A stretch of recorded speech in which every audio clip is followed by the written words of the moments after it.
Bir gün Peyğəmbərimizin huzuruna bir adam gələrək, "Ey Allahın Rəsulu, mükafatını Allahdan gözləyərək hicrət və cihad etmək istəyirəm" dedi. Allah Rəsulu aleyhissalatu vesselam soruşdu, "Anan və atan yaşayır?" Adam, "Bəli, ikisi də yaşayır" dedikdə, sevgili Peyğəmbərimiz aleyhissalatu vesselam ona bu öyüdü verdi. Elə isə ana atanın yanına qayıt və onların könüllərini al.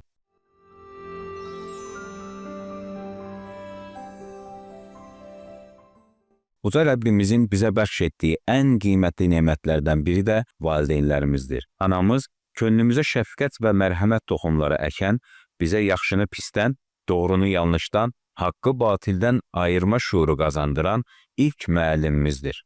Anamız ailəni ayaqda saxlayan, övladlarına qarşılıqsız sevgi verən, insanlığa faydalı nəsillər ərmağan edən mərhəmət nişanəsidir. Atamız isə həyatın çətinlikləri və sıxıntıları qarşısında söykənəcəyimiz ulu çinardır. Hər cür pisliyə və qorxuya qarşı sığına biləcəyimiz güclü bir qaladır. Xülasə, onlar yerləri əsla doldurula bilməyən mümtaz şəxslərdir. Onlara hörmət Allaha hörmətdir. Duaları cənnətin açarıdır. Məsuliyyətli ana, Həzrəti İsmaili qoruyan Həzrəti Həzər kimi, Həzrəti Həsən və Həzrəti Hüseyni yetişdirən Həzrəti Fatimə kimi olmalıdır. Məsuliyyətli ata isə, "Haydi əziz oğlum, sən də bizimlə birlikdə gəmiyə min" deyərək oğlunu pisliklərdən qurtarmağa çalışan Nuh əleyhissalam kimi olmalıdır. "Əziz oğlum, etdiyin iş bir xardal dənəsi ağırlığında olsa da, bir qayanın içində gizlənsə və ya göylərdə, yaxud da yerin dibində olsa da, yenə də Allah onu üzə çıxarar" tövsiyəsi ilə övladını qiyamət günü hesab verməyə hazırlayar.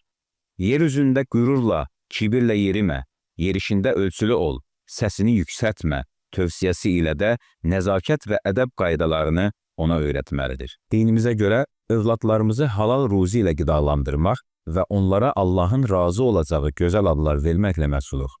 Onları vətənini, dövlətini və millətini sevən, milli və mənəvi dəyərlərinə bağlı, xeyirli bir insan olaraq yetişdirməliyik. Quran-ı Kərimi və Peyğəmbərimizin nümunəvi həyatını onlara öyrətmək, ən azından təməl dini bilgilərə yiyələndirmək və İslam əxlaqı ilə əxlaqlandırmaq boynumuzun borcudur.